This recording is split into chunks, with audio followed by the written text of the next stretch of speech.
Hindi ko pa rin maisip hanggang ngayon kung gaano ako kaswerte.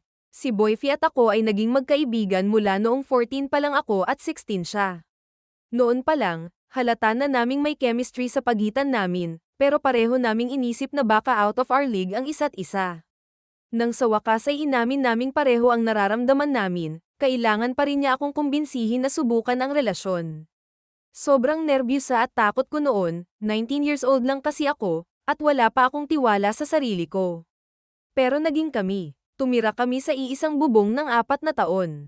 Ang saya ng mga taon na yun, pero may isang araw, dahil sa sobrang bigat ng nararamdaman ko at sa sobrang kalat ng isip ko sa manic episode ko, bigla ko siyang iniwan.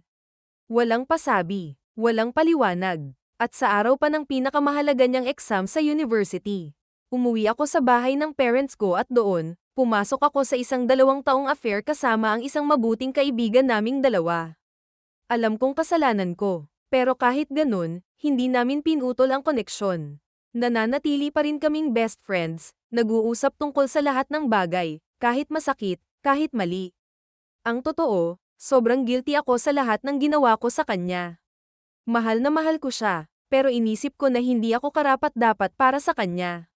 Na mas dapat siya sa isang mas mabuting tao.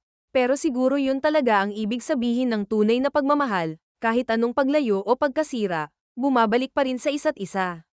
Nung 25 na ako, nagkabalikan kami. Ngayon, magkasama na kami ulit, nakatira sa isang tahimik at magandang apartment. Simple lang ang buhay, pero puno ng pagmamahal.